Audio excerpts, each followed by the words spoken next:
Hello, everybody. UMortgage team, Brian Cardenas here in the Scottsdale branch. I appreciate you guys all joining us today. Really excited to do this presentation for you. As Anthony talked about this morning and we've been promoting, we were fortunate enough to have Barry Habib on with Matt Gouget a few weeks back. And what our incredible marketing team has done is taken Barry's presentation and distilled it down into our own version of the presentation so that we can take this and go out to our real estate agents, real estate offices, and do this presentation so that we can hopefully educate both the realtors so that they can turn around and educate their clients.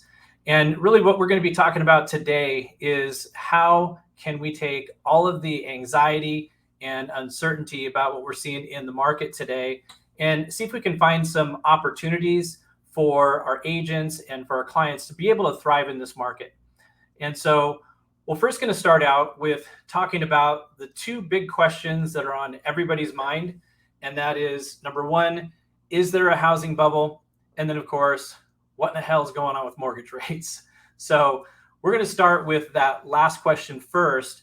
And we want to understand, what is it that drives mortgage interest rates? I think a lot of people out there think that it's the Fed that's actually controlling interest rates, because that's what we hear in the media is the Fed drove up interest rates. And so the natural reaction is that the Fed is the one that is controlling mortgage rates. But the Fed actually doesn't have any direct impact on mortgage rates. When the Fed actually makes their moves to change interest rates, it's in response to inflation or declining economic conditions. And their primary tool in their tool belt to be able to affect the economy is the Fed funds rate. Now, the Fed funds rate is important to understand because that is actually the overnight lending rate that banks charge each other to lend money to each other to meet their reserve requirements. Just thinking about that, it's an overnight lending rate. So that is a very short-term interest rate. And of course, mortgage rates are on the opposite end of the spectrum. They are long-term interest rates. So what we need to understand is what directly impacts mortgage rates, and that is inflation. So what we want to look at is, why does inflation impact mortgage rates? We all know we have inflation. And so to understand that, I think it's really helpful to kind of put yourself in a position, and let's say you are a lender and it's your job to lend out money. And so let's say you go ahead and decide, I've got a $400,000 loan that you're going to lend to me, and I'm going to pay you back $2,000 a month. You have a list of things that you need to buy each month: your goods, your services, mortgage, housing, groceries, electricity, all that different kind of stuff. And at first, getting that $2,000 a month is enough. You're able to cover everything on your shopping list. You're able to afford everything.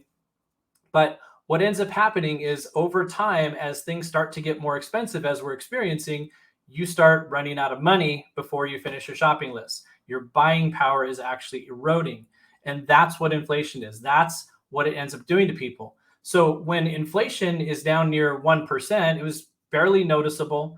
The impact on you was minimal.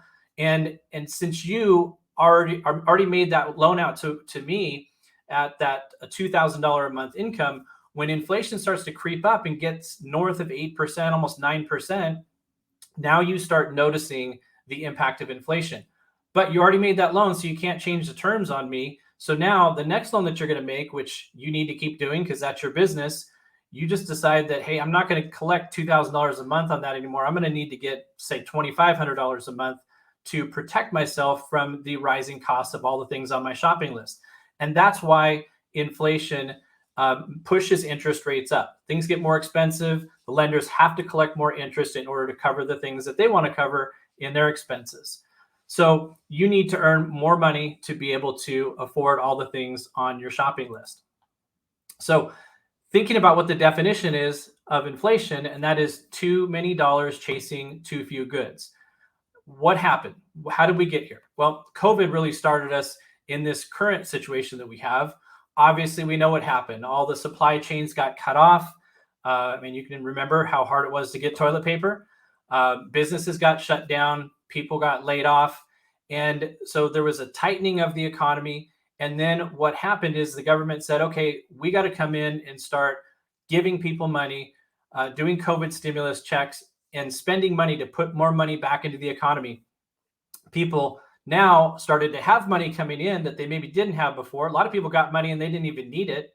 And then the cost of borrowing was really, really low because the Fed came in and also dropped that Fed funds rate down to zero. So people didn't have any incentive to be saving money. It made sense to borrow money and spend money, because if you put your money in a savings account, you were getting, 0.2% return on it. So it was better to just go out and spend it. And so we saw that in real estate. Over the last 3 years, people started spending money like crazy on real estate. And that's really what started us on this inflation train. And so the Fed, a little bit late, but they decided when they started to see inflation going up, they were going to step in and do something about it. So they decided to raise the Fed funds rate. So what that did is it raised interest rates on credit cards, home equity lines of credit, commercial loans, which is really where the big money's at. And they did that to try to discourage more borrowing of money. Because if you think about it, a business that's looking at maybe a $500 million loan, they might have been paying, say, 2% above the Fed funds rate, which was zero. So they're paying 2% on that money. And then the Fed comes in and now raises Fed fund rate over 3%. Now they're borrowing that $500 million at 5%. That's a huge difference. So businesses start thinking that maybe this is not the best thing to be doing, is borrowing more money. So they cut back on expenditures. They may not expand, manufacturing plants or hiring more employees on. And so that's how the Fed effectively starts pulling money out of the economy. So when you're borrowing money, it's like you're creating money out of thin air. You didn't have it. You took a loan out at a low interest rate. So now you've got money that you didn't have before. So to combat that, the Fed hikes that Fed funds rate. Now your cost of borrowing has gone up. So you decide, maybe I need to start cutting back on what I'm spending. And also you have the alternative now of actually higher interest rates on your savings. So you can actually look and make a choice. Instead of spending this money, I can put that money in savings and actually get a little bit of return on my money. So again, that's pulling more money out of the economy by putting it into savings. And that's where the misconception for a lot of people is at. And they think the Fed is causing these mortgage rate hikes, but it's really not true. It's actually inflation that's driving the rates higher. So if we think back when COVID hit, we can see from this chart here, back in the spring of 2020, we were actually technically already in a recession. And then you can see what happened in the green line here is the consumer price index, or the measure of inflation, started to drop. The shutdown of the economy happened. That inflation number almost got to zero, with the economic activity having slowed so dramatically. And so the Fed stepped in, seeing that slowing economy, and they dropped that Fed funds rate to zero, which started them on their path of what's called quantitative easing. They were actually putting money into the economy by buying treasuries and mortgage-backed securities. We all remember we had a huge rate drop then, and everyone was getting in on refinancing. That lowered their outgo monthly, gave them more money to spend, which was intended to start spurring on the economy. So what ends up happening, though, is during that time of quantitative easing, inflation starts moving a little bit higher because there's more money in the economy. And the low interest rates on mortgages were a big factor in that. And then the Fed, in their infinite wisdom, said that now infamous phrase, don't worry about it, inflation is transitory. But as soon as the Fed stopped their quantitative easing earlier this year, look at what happened to mortgage rates. Mortgage rates shot up as soon as they stopped buying mortgage-backed securities. Now, everybody wants to know, when is inflation going to peak? And so this chart shows us what the measure is of the core rate of inflation, which strips out energy and food prices, because the Fed doesn't have really any impact on those things. So they really like to look at the number with just the core rate. And if we look at the year-over-year number, currently it's at 6.6%. What that is, it's a measure of the 12-month rolling average. So you can actually take the last 12 months of these monthly figures and add them together to come up with your year-over-year number. If you look at June, we remember we had a really, really hot inflation number of 0.7%. That surprised everybody, and that happened a few days before the Fed was meeting. you'll remember interest rates shot up. And then we started to hear talk of maybe the Fed would actually go and do a 1% increase in the Fed funds rate instead of the 3/4 that everyone previously expected.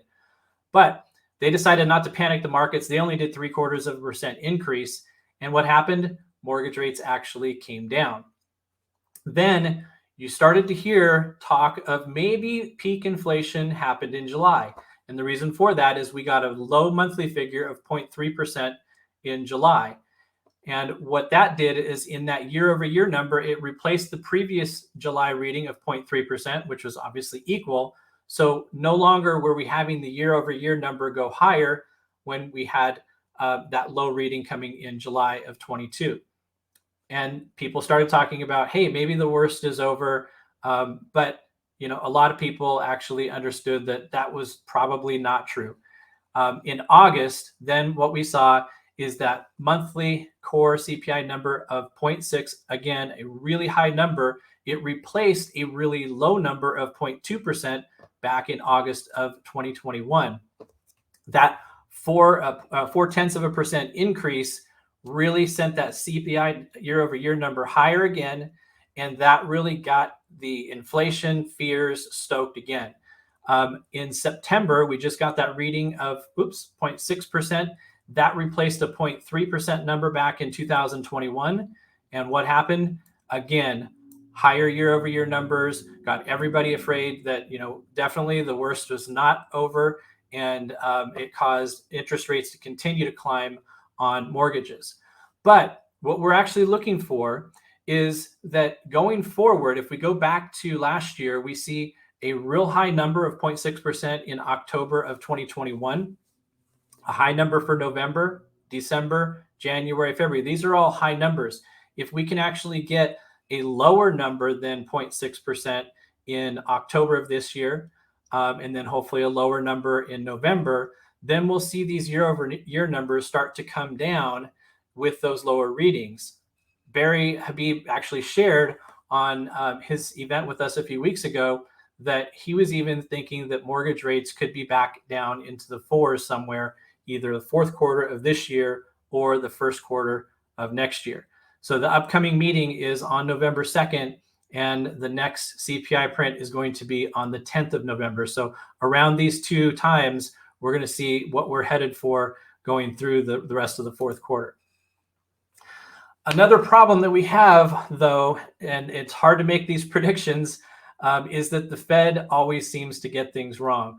Back at the ECB forum in June, Jerome Powell actually said that we now understand how little we understand about inflation. And that could not be more true. They continually keep increasing rates, and they're going to keep doing that until they eventually push us into a recession. And how do we know that? Because they always do it.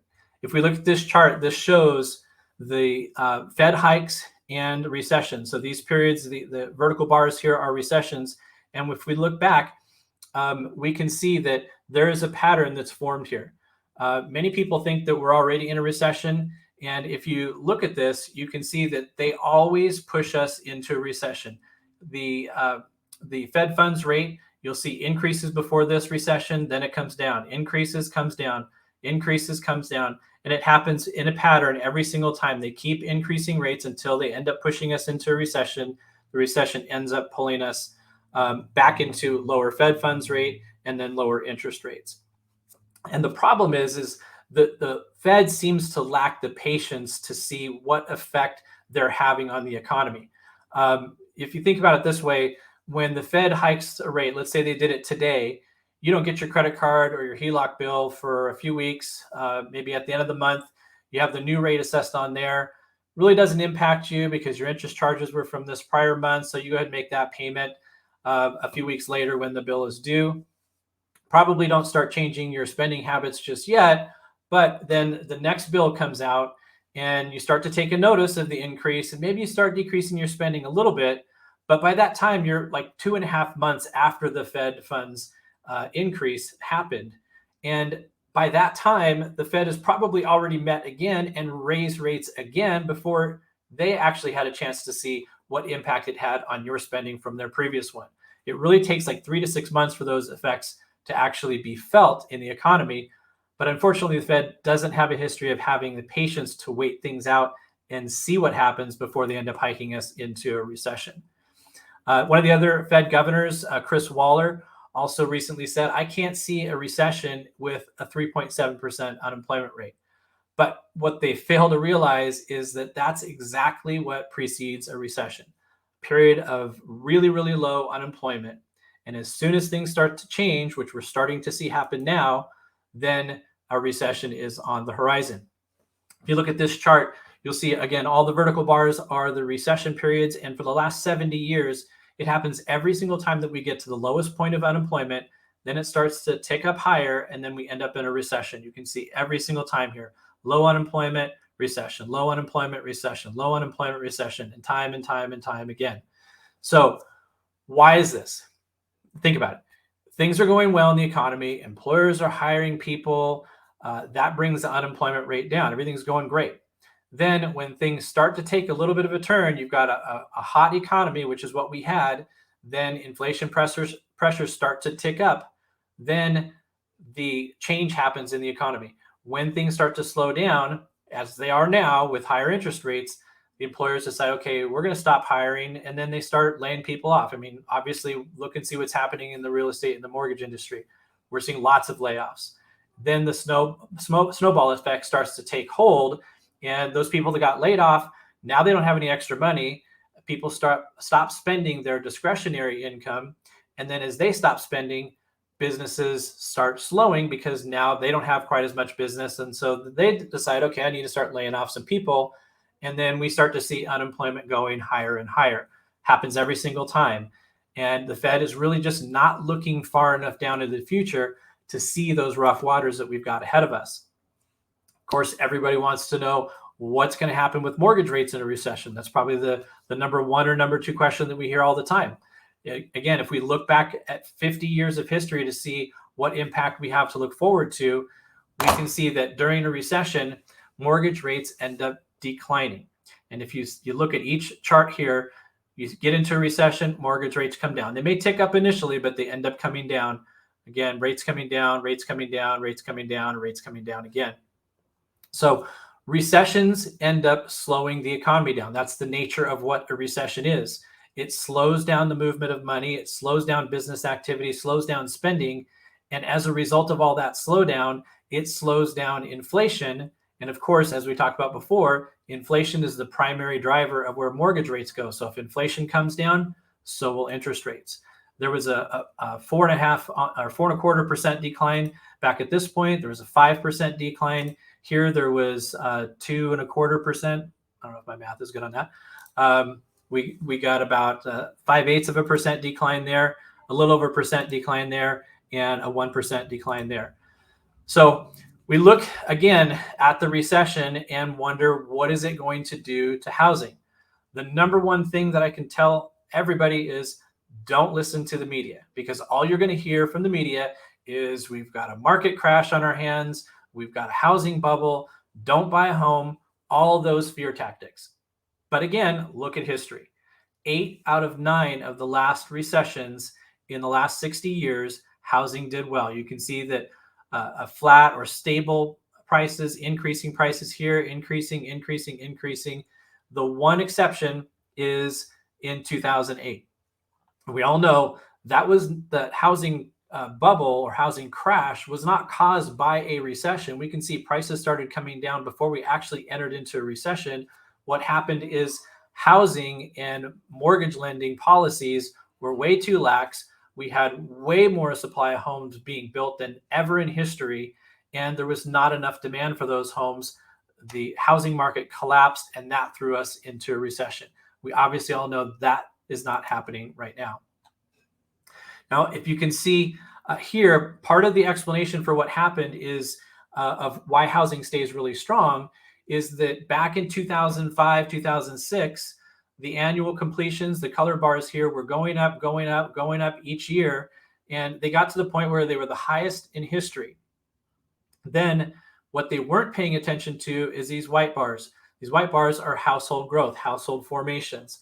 There were less household formations going on there, but they didn't pay attention to that. They kept building. and they created that huge oversupply of homes. And everybody wants to know, well, what happened? Why did the housing formations drop back in 2006? Well, if you look back 33 years, which is the average age of a first-time home buyer, it was actually a drop in birth rates. So we look at that and we say, okay, what happened? Well, in 1973, that was when Roe v. Wade was passed, or not passed, excuse me, the decision. And again, all politics aside here, not saying one thing or the other is right, but it was a fact. They become legalized and birth rates drop. That's the pure facts of the matter. And so then to complicate the problem, the mortgage industry, obviously in 2004, 2005, 2006 was going a little crazy with our lending practices. We were making loans to people with no income documentation, no employment, no assets, 580 credit, no down payment, investment property loans on negative amortization, option payment arms. And we artificially inflated the demand for homes because if you can fog a mirror, you can get a loan. And you didn't have to have any skin in the game. And all of those problems kept up that demand artificially with those loan products.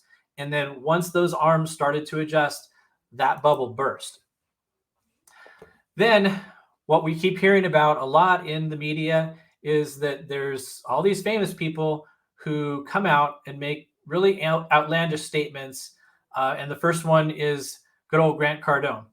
Great marketer, smart guy. But he came out in August of this year and said, don't buy a home unless you can afford to waste money.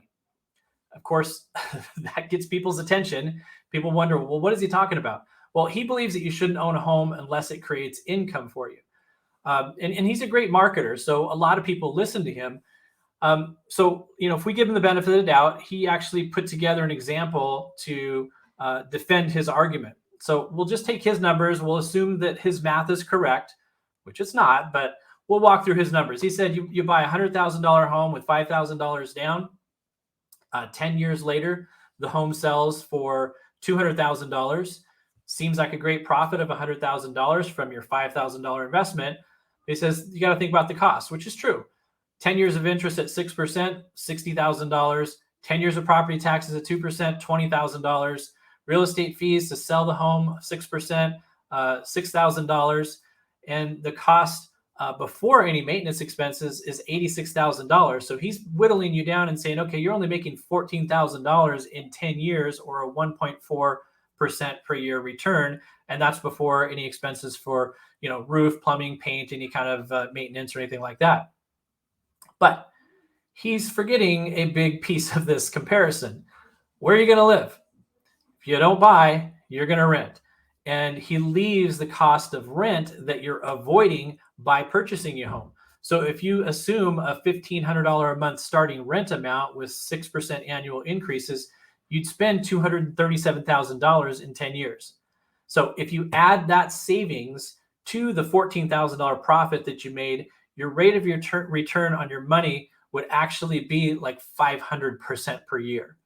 So again, this is just another example of how the media stokes the fears because it gets eyeballs, it gets attention, it gets clicks. But unfortunately, with Grant, this was not his first time saying this. He said back in 2016, should you own a home? Well, unless you have 20 million bucks in the bank in cash, you have no business buying a house. Okay, Grant, let's see. If we took your advice in 2016 and we could have bought a $300,000 house, let's say you put 10% down on that property, so your out of pocket is $30,000, but you listened to Grant, so you don't want to be a sucker, so you didn't buy a house. If we look at the Case-Shiller Home Price Index, which is the best measurement of home prices, we see that home has gone up 72% in the last 6 years to a price of $516,000. So you literally lost out on $216,000 in profit or a 720% return on that $30,000 investment. Good advice, Grant. And then there's Gary V. Gary V. He hates housing. He says, I don't think the American dream should be buying a house. I think it's full of shit. It's a bad use of upfront capital and it ties you up. It's just not smart. I'm pissed that I own a home. I would literally rent in perpetuity now, and I will. I will never buy a new home. He says, let me tell you the difference between a Lambo and owning a home. You just don't know if somebody owns a home or not. They could be renting it, but they know they own the Lambo if they're driving that. Great logic. Why do you own a home? To leave it to your kids? They can rent too. So let's look at what would have happened if you listened to Gary Vee back in this interview in 2019. You take a $400,000 house that, again, put $40,000 down into it, 10% down. According to Case Shiller, that house has gone up 48%, and that house is now worth $592,000. So it's a $192,000 profit, or a 480% return on your 10% down payment of $40,000. But we're not done. There's more. The wonderful Diana Olick, the queen of negativity on housing, she does this many times a day and hundreds of times in the last decade. Let's just look at what she says and what it would have cost if we listened to her. Back in 2015, October, she said, housing today, it's a larger bubble than in 2006. Home price appreciation was 5.1%. You would have made $15,000 on a $300,000 home purchase. August of 2016, we're now in a new housing bubble. Again, a 5.4% increase, another $17,000. November of 17, homeownership doesn't build wealth, study finds. 6.1% appreciation, another $20,000 increase. September of 2018, it's better to rent than to buy in today's housing market. I wonder if her and Grant and Gary Vee are talking to each other. 4.1% increase, another $14,000 in appreciation. July of 2019, housing market is about to shift in today's housing market in a bad way. Another 4% increase, or $15,000. December of 2019, next year is going to be hard on the housing market, especially in these big cities. 16% appreciation, $61,000 increase. And then she just couldn't stop. And in July of 2021, the housing boom is over as new home sales fall to a pandemic low. We all know that did not happen. 18% increase, another $80,000. So you would have gained $223,000 if you bought instead of listening to Diana Olick. And the whole idea behind people saying that real estate doesn't build wealth is crazy. According to Kiplinger's, if you want to be in the top 1% of net worth individuals, you have to accumulate $10.8 million. Top 2%, $2.5 million. Top 5%, $1 million. Top 10%, $800,000. And top 50% of net worth people, only $500,000. And on average, for these people, 2/3 of their net worth comes from home equity. It's really important that we educate our clients on this so they don't listen to these talking heads and celebrities when making their decisions. And some of those decisions we've got to be able to tell them about is what's driving this. We need to be able to provide the data to back up our arguments. So the first thing is demographics. As you can see from the chart, this shows household formations. This is where people decide, hey, I'm not going to live in my mom and dad's basement anymore. I'm going to go out and get my own place. Maybe I'm getting married, having kids. And a typical amount, which we're at right now, is 1.773 million housing formations each year. And you can see from this chart, really since back to about 2015, we've kind of been hovering in this range. So we got 1.7 million housing formations. Other than that time during COVID, we had a couple of little blips there. But then you look at how many houses are being brought to the market as new home completions. We don't want to look at starts. We want to look at what's getting completed. There's 1.42 million getting completed each year. There's about 100,000 being destroyed through teardowns or dilapidation, what have you. So there's actually only a new housing supply of about 1.32 million each year, but we've got a need for 1.77 million. So we're actually 450,000 short of the supply of new homes that we need each year. And so the next thing that we look at is inventory. And we look at that, we compare that to what does it look like for a housing bubble? And you can see here, it's nothing like it. During the housing bubble in 2007, we were at the peak of home inventory. There was 3.81 million units for sale. That was the highest, the second highest in history. And today, we're at a third of that, 1.31 million units. One thing that people don't think about in looking at this is that since 2007, we've actually had 14 million more households created, and those 14 million people are fighting for 2.5 million less units that are available. This is why we keep talking about housing inventory being so tight. This is why we see multi-generational housing, grandparents, kids, and grandkids all living together. But then people will say, well, what about this increase here at the end? We've seen housing increase. And yes, we have. If you look at the details of this year, since March, inventory has gone up quite a bit. I mean, we were down at like 900,000 units or less than 900,000 units in the entire country. Now we're up to 1.3 million. That seems like a big, rapid increase in inventory. But you've got to zoom out to gain a little bit of perspective here. If we look over multiple years, what we see is this happens every single year. You've got an increase and a decrease, increase, decrease, and it just keeps going like that every single year. But you can see the trend is down. Our inventory is way down from where we were before, but it is cyclical. It's a normal thing. Spring home buying season, that's when inventory starts to go up, because most people, if you've got kids, don't want to move in the middle of a school year. They want to get their kids started in school at the beginning of the school year so they can develop friendships and not be the new kid in class halfway through the year. And that means springtime, people put their houses on the market, try to get them sold, go through their escrow period so they can move in the summer and get kids started in school in August. It happens every single year, and it's happening again. So people, the experts, they talk about the existing inventory numbers, but they actually leave out a big component here, and they say, well, look at the existing inventory. We've got 1.3 million in inventory. But what they don't talk about is that of that 1.3 million, 563,000 are actually already under contract. They're not available. Realtors aren't running around showing people houses that are under contract. So we only have 747,000 units available across the country, and we've got a population of 340 million people. It's really, really tough to have a housing bubble when you've got so little inventory to satisfy all the people, all the new home formations that we have. If you look at active listings in the US, there's a little bit of a COVID distortion that happened here. But aside from that, the same thing is happening. The inventory is going up right now, but it was coming up from the lowest level in history.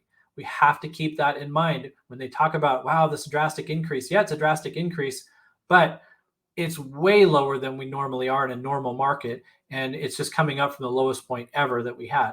And of course, interest rates getting over 7%, homes are not flying off the shelf like they were. It's natural for inventory to increase with the higher rates. But back in our last normal market in 2017 to 2018, we're still way lower than we were then. Then there was an article back in, I think it was July, from CBS Market Watch, and they're stoking more fear out there. They stated that foreclosures are up 150%.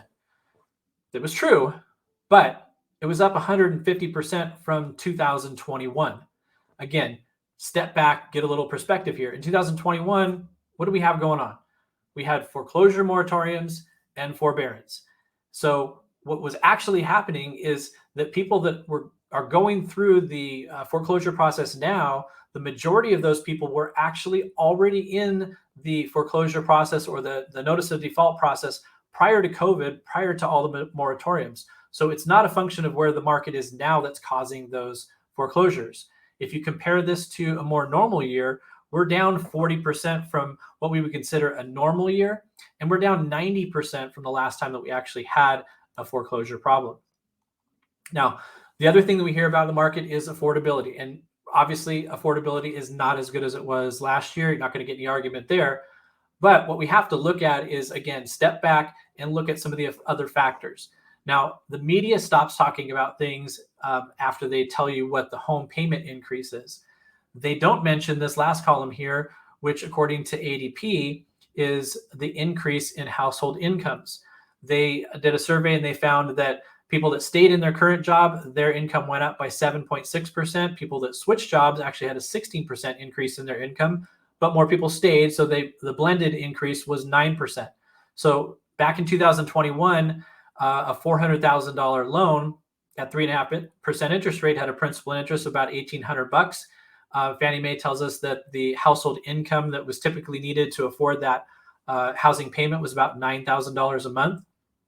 In 2022, because of that 18% appreciation on the home price, that loan now would be $472,000 if you went out and bought that home this year. But of course, now you've got a 7% interest rate that you've got to contend with. And that takes that monthly payment increase up to $3,140. So a $1,344 increase, which is steep. No getting around that. But again, we're also not talking about the fact that the income increased from 21 to 22 by $810 a month. So you're really looking at about a $534 increase per month, which still is up, but it's a lot less than a $1,300 increase that the media keeps talking about that you have to be able to absorb. Now, there is also other expenses. Obviously, we know that. We know that gas, food, all the other services that you're paying for are definitely more expensive. The increase for those, gas is $120 a month, about $80 a month, and $73 a month for other services. So your increase, instead of being $1,344, is more like $1,600 a month. So yes, you've got to absorb that, but you've got $810 more in income. So you're really only having to absorb about an $800 a month increase. But what have you done if you bought a home? You fixed in your housing expense. So let's look forward 1 year and see what happens in a year. Your income goes up again, another 9% increase. That means your income has gone up by $1,693, but that's by that time. But your housing expense stayed the same, and those other costs of goods, if they're roughly the same, you've pretty much wiped out the difference in the increased costs that you're dealing with because you fixed in your mortgage payment and you're still getting the benefit of increases in your pay. So smart people are looking at this more as an opportunity because they also realize something we haven't factored into this is interest rates are very likely to go down in the future, and there is a good chance they're going to be able to refinance and further reduce their expenses. So we should look at things as an investment opportunity. If you look at a $400,000 purchase price, you put 10% down, $40,000 investment. If you get a 4% appreciation, which is historically what the norm is, you get about a $16,000 profit in a year on a $40,000 investment. That's a 40% return. That is pretty tough to make in any market, definitely in this market.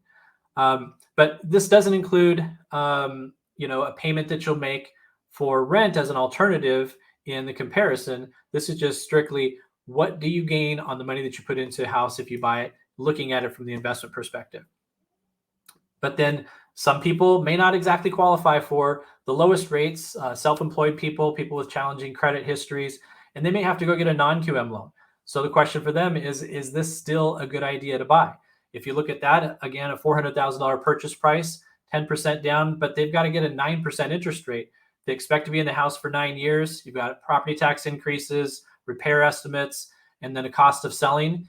If we look at a 4.44% appreciation average, if you look at the monthly rent on that as an investment, $2,460 in year one of renting the property out, rent increases of 6% a year, factor in a 4% vacancy factor. You look at this and you say, okay, well, if I bought in the first year, my total payments would be $2,600 a month. If I rented, I'd only have $2,497 in payments. So I'm better off renting, right? Okay, maybe first year. But if you go out 9 years and you look at what's going to happen with your rent is lower in the first year, but it's going to keep increasing each year, but you've got a fixed in mortgage payment through that entire term. Over that 9-year period of time, you've got a $58,000 cash flow difference. Plus, you've paid down a mortgage, you're gaining $39,000 in amortization, and the appreciation on the home is $191,000. So that's really where the biggest difference is. If you look at that, you look at your gain in your amortization, and you look at the appreciation gain, it's pretty obvious what is better for you. The net gain by year 9 is $246,000. But you do have to think about if you're going to be selling in the first year or maybe even the second year, renting might be a better option for you. So you've got to be honest with your clients and your buyers, and they'll appreciate your honesty. You've got to dive into what's their reason for moving and what is their time horizon, and then stay in touch. If this is not the right time for them, keep in touch with them. You're showing them that you're worried about them and you're thinking about their best interests. Then when it is their time, hopefully they'll come back to you to help them out. So we also want to look at what is the opportunity for investors. A lot of investors, like pension funds and hedge funds, were going crazy the last 2 years, paying anything that they had to get a house just because they knew they were confident in the rental market and the need for rental housing and the increases that were on the horizon for that. But right now, a lot of them are sitting on the sidelines. So if you're working with smaller investors, do you really want to advise them to wait for things to heat up again when interest rates come down, and then all the competition comes back in from these big investors, and now they've got to start overpaying for a home just to try to beat out those deep pockets of the institutional investors? I don't think so. The time for them to buy is right now. The way we show that is through this investment property analysis. If you as an agent are not paying attention to investors, you're missing out, because 1 out of every 6 or 7 transactions are on investment properties. So you really want to be aware of this. If we look at an example of a $500,000 purchase price on an investment property, put 20% down, 7.5% rate on the loan, expect to keep the loan for 9 years.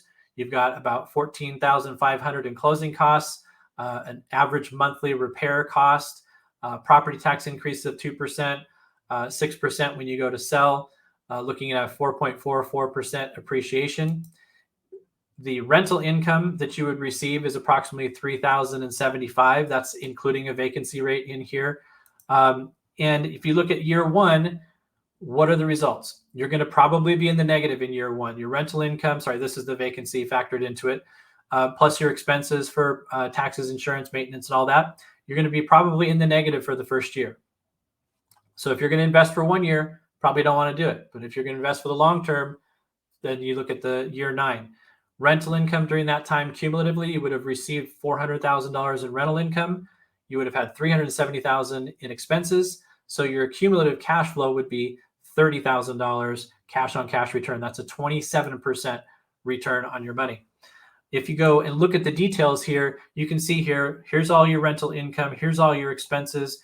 You're a little bit in the negative in the first 3 years. Then you turn positive in year 4. And then those increases start getting pretty good all the way through to the end. But the real big money is in the appreciation and the amortization. If you look here, you'll see that estimated value on that property is going to be around $739,000 after year 9. That's a $239,000 increase in your appreciation. And in those 9 years, the loan would have been paid down $45,000. So if you look at the rental income, the appreciation, that gives you your gross revenue. Your expenses gives you your $256,000 profit on your $100,000 investment. That's a 256% return on your investment, or a 15.2% annual compounded return. Thing to keep in mind with this is the best money managers in the world are gauged by whether or not they can get a 15% return. I think it would be good for you to advise your clients that you can do pretty well for them on their returns. But the other thing that you want to do is, when you go talk to your clients, you should never start showing them properties without giving them a real estate report card. This is going to help you show that you are a true advisor and you can back up what you're saying with the facts. You can see from this report card, you're going to be able to tell them, what's the median home price, the price per square foot, what is the historical and forecasted appreciation, what kind of gains are they looking at over a 5-year time horizon, how many homes are for sale, what kind of demographics there are, how many renters are in the total population of the area, how many are there that can actually afford to purchase. And then the important piece is, how many household formations are there in that age range, and the first time home purchases that will be taken out of inventory, because 59% of the home ownership rate is these first time home purchases. And then how many houses are actually being built. You can see in this market, Cook County, Illinois, there is not nearly enough new homes being built. What does that mean? It's going to support home prices. The rest of this, we'll talk about unemployment. What's the unemployment rate? What's the median household income? Also, what is the affordability index, which is going down because of higher interest rates? So you want to make sure that you're showing them that you have put in the work to accumulate all this data to make sure that they're making a wise financial decision. You don't need to tell them that your loan officer did this for you in about 5 minutes.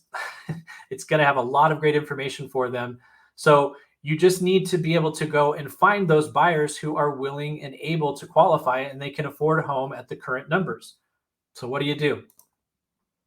Look back the last 3 years, and we know that you could only really get people houses that were excellently qualified. They had great credit. They could document their income. They had a bunch of cash that they could either pay over asking or cover appraisal shortfalls, or they could just literally pay cash for the house.